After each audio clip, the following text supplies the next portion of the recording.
Great. Thank you for joining us. As Jennifer said, my name is Jennifer Homendy, and I'm the chair of the National Transportation Safety Board. With me today is Rob Hall. He is the director of our Office of Rail, Pipelines, and Hazardous Materials Investigations. I want to start with addressing the people of East Palestine. I am so sorry for the traumatic event that you're going through. It's devastating. Over the course of my career, and I've handled rail and pipeline and hazmat for well over 25 years, both Rob and I have sat with communities, with residents after devastating rail, pipeline, hazardous materials releases. We've talked to community members who are suffering health effects, have pets who've died, have damage to businesses and homes. But I can tell you this much, this was 100% preventable. We call things accidents. There is no accident. Every single event that we investigate is preventable. So our hearts are with you. Know that the NTSB has one goal, and that is safety and ensuring that this never happens again. So with that, the NTSB has been on the ground since day one. We completed our investigative work on scene, our on-scene work, yesterday. But we still have a lot of work to do as part of this investigation. So today, I'm announcing that the NTSB will hold a rare investigative field hearing this spring in East Palestine. We don't have investigative hearings often. It is rare. But we will question invited witnesses. Now our goals, we have 4 goals for conducting an investigative field hearing. Number 1, inform the public. Number 2, collect factual information from witnesses. Number 3, discuss possible solutions.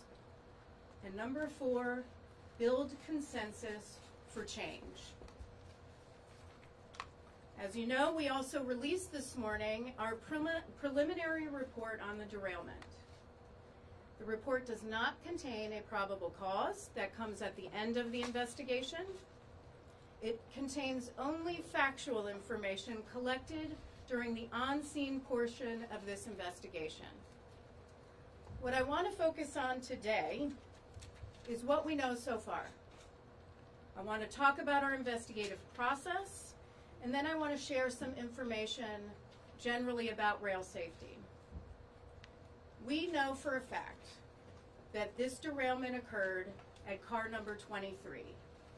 This train had 3 locomotives, 2 at the head end. The lead locomotive had 3 crew members, including 1 trainee. The 3rd locomotive was between rail cars 109 and 110.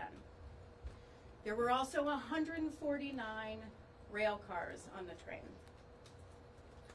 Car number 23 was a hopper car, which carried plastic pellets. It was the combination of the hot axle and the plastic pellets which started the initial fire. Now the train passed 3 wayside defect detectors which identify overheated bearings and provide an audible warning to train crews. At each detector, the recorded temperature of the bearing increased from 38 degrees Fahrenheit above the ambient temperature, which at the time was 10 degrees Fahrenheit, to 103 degrees above ambient just 10 miles later. Both of those temperatures are considered by Norfolk Southern to be non-critical. The critical threshold per Norfolk Southern is above 200 degrees ambient. Upon passing the 3rd detector with a temperature of 253 degrees above ambient, that's critical. 253 degrees above ambient. A critical audible alarm message sounded, instructing the crew to slow and stop the train to inspect the hot axle, and if warranted, to set car number 23 out. Now, NTSB investigators at this time have not identified any operational issues with the wayside defect detectors, but we're still looking at them. There's also no evidence of track defects. The engineer at the time was following another train and was already in dynamic braking to slow behind the train. So he increased the brake application to further slow and stop the train, meaning he responded immediately. We have no evidence that the crew did anything wrong. And during this deceleration, the wheel bearing failed. Car number 23 derailed, and the train initiated an emergency brake application and came to a stop. So the emergency brake application was triggered by the derail. Now in total, 38 cars derailed, and a fire ensued which damaged an additional 12 cars. On February 5th, responders mitigated the fire, but five cars, which are designated as 105, DOT 105 specification tank cars, were located near the number 23 which derailed. So we had the 5 vinyl chloride cars. 4 of them were at 26, 27, 28, and 29, and the 5th one was at 53. They were carrying well over 115,000 gallons of vinyl chloride. Now that continued to concern authorities because the temperature inside one of the tank cars was increasing, which could result in a catastrophic explosion. The critical point is 180 degrees, and at the time, one of the cars was reading 140 degrees. As you know, the responders then scheduled a controlled venting of the 5 vinyl chloride tank cars to release and burn the vinyl chloride. The NTSB had no role in the decision-making or carrying out of the vent and burn. And I want to repeat that. We are not part of the decision-making or the carrying out of the vent and burn. The Federal Railroad Administration has guidance for how to conduct vent and burns. So as part of our investigation, we will evaluate whether the vent and burn was carried out according to that guidance and whether that guidance needs to be updated.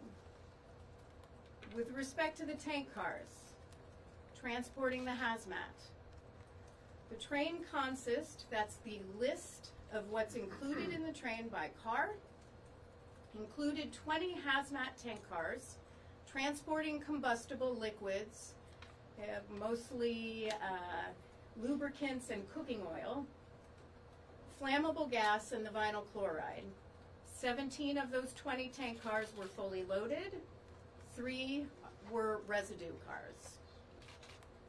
All of those cars were placarded, though the placards were plastic and melted. Aluminum also melts. So we are looking at that situation, and we'll determine whether we recommend something else that could protect placards. Placards are there to tell emergency responders what is on a tank car and what the dangers are to themselves and to others. They are critical in response and in protecting the community. Yesterday, our investigators conducted a detailed damage assessment of the tank cars, including identifying and measuring breaching damages, noting where entire lading was lost, the condition of pressure relief devices, and other service equipment, underframes, and welded attachments. They also secured the top fittings on the vinyl chloride tank cars, including the pressure relief devices, and we're sending those to Texas to be tested. The wheel bearing from car number 23 has also been collected, and that will come to NTSB headquarters. We have a recorder laboratory, and we also have a materials laboratory that will come to our materials laboratory. So here's what we're focused on in this investigation: the wheel set and the bearing. Roller bearings typically last the life of a wheel set, but they do have a finite life, typically between 100,000 and 300,000 miles. There are a number of causes for overheated roller bearings. These could include fatigue cracking, water damage, mechanical damage, a loose bearing, or a wheel defect, and we will look at all that. We will look at rail car design and maintenance practices of Norfolk Southern, as well as Norfolk Southern's inspection procedures. We'll also look at any history of prior accidents involving car number 23 and this wheel set. We'll look at tank car design and derailment damage. The 105 vinyl chloride cars were insulated, which actually helped at the beginning. There are federal regulations which state that that car needs to be able to be cooled for 100 minutes. We all know the fire lasted well longer than the 100 minutes. What that means is after that time, the insulation actually kept the cars from cooling. So we're going to look at that. Also, 15 DOT 111 tank cars were transporting hazmat. Those were on the train. Now, why does that matter? Because current law requires certain DOT 111s transporting Class 3 flammable materials only to be retrofitted or replaced with DOT 117 tank cars. I'm sorry, replaced, not retrofitted. Replaced with DOT 117 tank cars. Of those 3, 2 did not breach. 1 lost the entire lading. Now, it's important to note that the damages to all 15 111 tank cars, including the ones that are not captured in current law, were typical of DOT 111 performance we've noted in numerous previous accident investigations. So we're going to look at the 111 tank cars as well. In the course of the investigation, we'll also look at Norfolk Southern's use of wayside defect detectors. We're going to look at the spacing of those detectors, whether information is or should be monitored in real time with data trending from a control center. And we'll look at the temperature thresholds, which indicate immediate action once an overheated bearing is detected.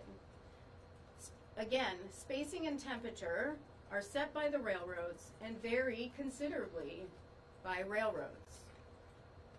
We'll also look at how crews are alarmed and the instructions for responding to those alarms.